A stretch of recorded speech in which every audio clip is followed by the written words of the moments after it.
Aloha and welcome to the video. So in this video, I'm going to be making something completely unique and awesome. So this horn is from a Musk Ox, which I was able to acquire a few months ago. Someone posted it. I knew I wanted it, so I grabbed it, but I haven't really had anything to do with it. And so one day while I was looking at this other weapon that I have here, which has a broken blade. So this blade is a Megalodon tooth, and in testing I broke it. And I wasn't sure what I wanted to do with it, and I've had that now for probably over a year and a half. I decided I was going to use this as my handle and somehow attach this horn to the handle and make something completely new. Looking back at it now in hindsight, there's a lot of things I probably would have done completely different. But in this video, I'm kind of just winging it. I'm running by the seat of my pants, designing it as I'm going along, making adjustments, figuring out how I wanted to mount it. I knew I wanted to inset it somehow or joint the two pieces together in some way, maybe lash them together, maybe add some additional work to it. Wasn't quite sure, but all I knew is I wanted to make something awesome, and I wanted it to be like a club, like a powerful handheld piece. And so I hope you enjoyed the video. This was a ton of fun to work on.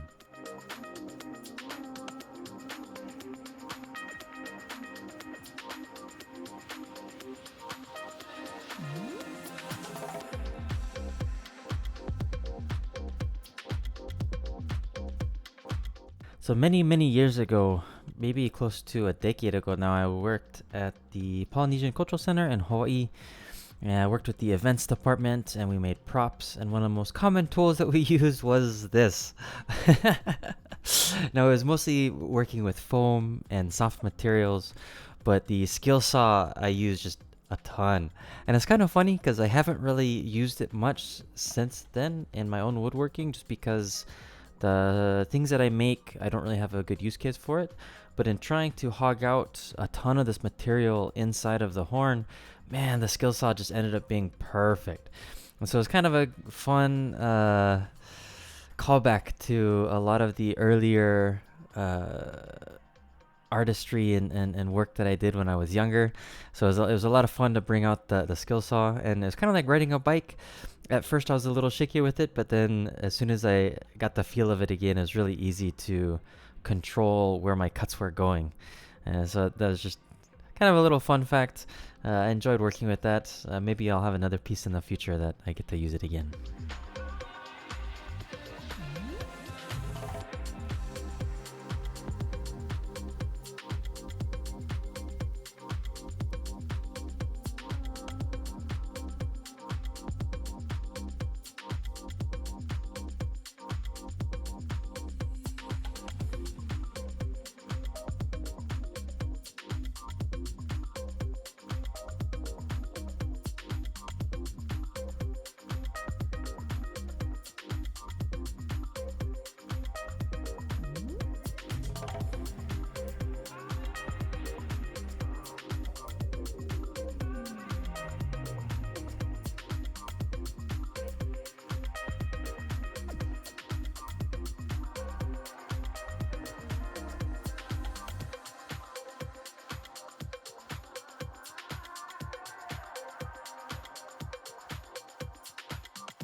So it was at this point that I got a pretty good idea as to how I was going to be attaching the horn to the coal wood handle and what style that I wanted it to look like. I did want to use that angle of the horn, so rather than using the point of the horn, I wanted more of the meaty section of the horn, just because it seemed like it was the most robust and is the strongest component. And then I'm going to be pegging. I'm going to put 2 pegs that go through the horn and the coal wood. The pegs obviously are going to help with the integrity, but it's mainly going to hold it so that it doesn't want to move around as much. And then I'm going to lash the entire thing. I am also going to use a little bit of epoxy, but the epoxy is really less of a holding mechanism. The epoxy is going to go pretty much only at the base where the horn connects to the coal wood.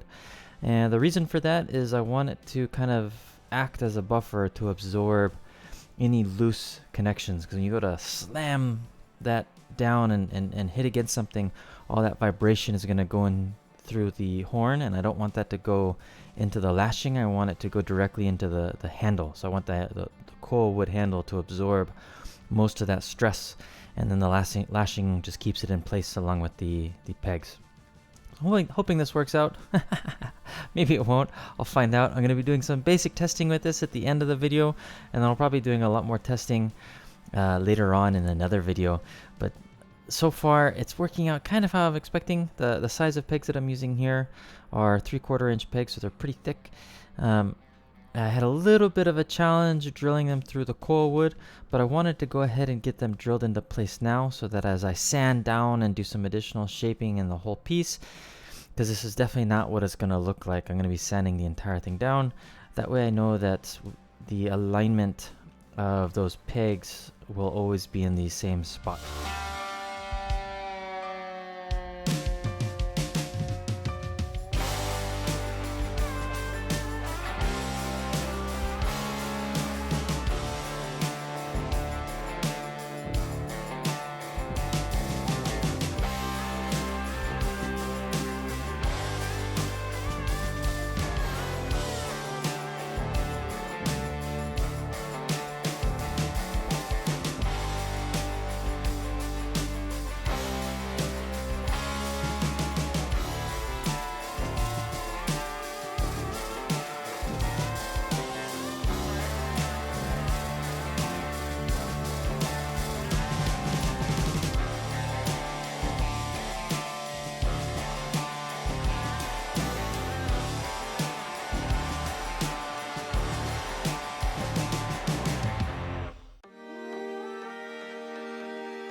Now, some of you might have noticed this already, but I've put it in backwards. The horn is supposed to go up, not down, and I kept struggling with it. I couldn't get the peg to go all the way through, and it was driving me insane. I couldn't figure it out, and so I took it off the vise, and then that's when it dawned on me. I was like, oh my gosh, I put this in upside down. So I got it out real quick before the epoxy started to cure it all, because it's like a 10-minute epoxy. It cures pretty fast. 5-minute epoxy maybe, I can't remember. But I'm letting it sit anyway. So I got it put in the right way, got the pegs put into place, and then I let it cure for 24 hours just to make sure that it was set up nice. So now I'm just going to be removing the tape, and I can start sanding the entire piece down.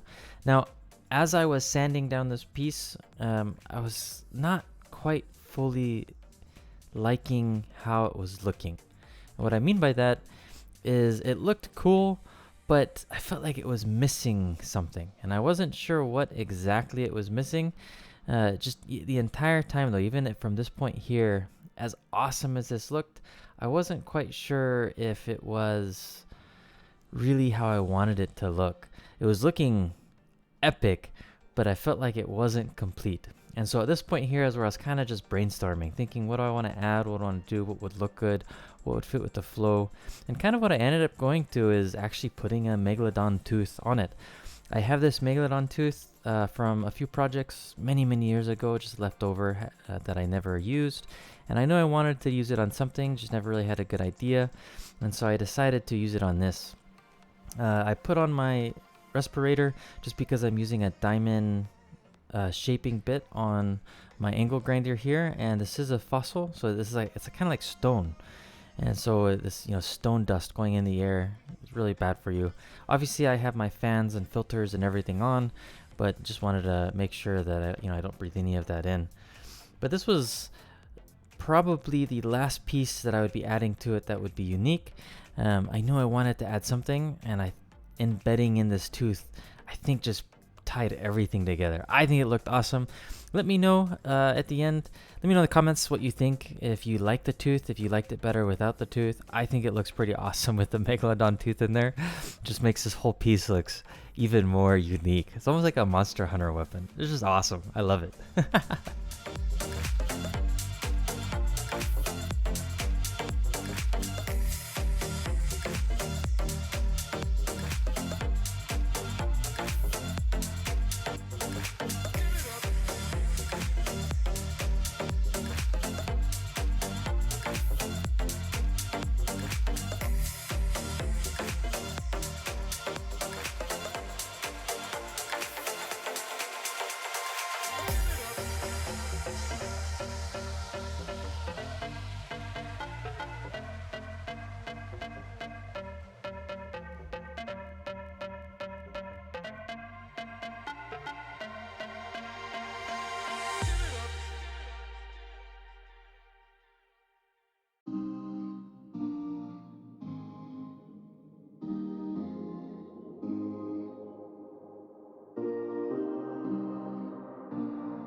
Now I have the entire piece sanded down to 320 grit, which I wasn't originally going to sand down to. I was going to sand to 220, so not quite as fine.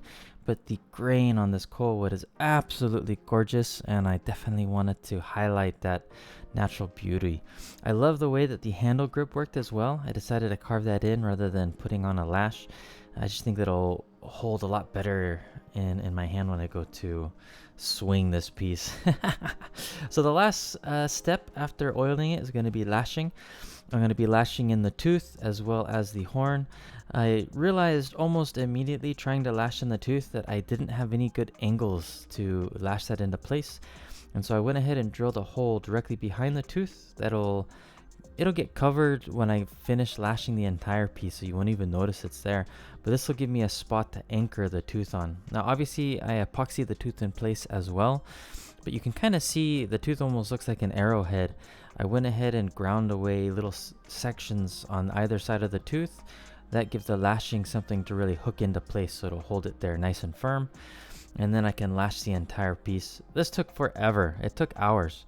I had to do it, undo it, redo it a few times just to go over different iterations on how I wanted it to look, what was a good solid hold. It just took forever. So I skipped most of that just because it's kind of boring. I think total it took me 3 days to lash this, mainly because I had to undo it a couple times just because I had messed up in certain methods. But here is the finished piece. Man, this piece is gorgeous. It's awesome. I love it. It's kind of crazy. It almost looks like the pointy edges is the front, but that's kind of the back. Almost like the Native American gunstock war club, where the spike is actually the back of the club and the blunt edge is the front. This one you could hold it either or, which is kind of the design of it, but the primary striking end is where that horn hits, and it does hit hard. There was zero movement in it. This was a beast. I loved using this thing. It was a ton of fun to test with. I did test with a coconut here at the end. It smashed right through it. Wasn't even an issue. Ton of fun. Well, mahalo nui for everyone that follows along. This piece was an absolute blast to make. It's not very common that I get to make something just purely out of my own imagination, and this was one of those times. I get to do it occasionally, but it's very rare, and it's definitely my more favorite thing to do. Well, if you like the build, let me know. If you think I should have done something different, or if you didn't like different parts of it, go ahead and leave a comment. I do heavily enjoyed reading all the comments, and I'm very grateful for everyone that follows along. If you liked the video, please like and subscribe, and I'll see you on the next one. Aloha.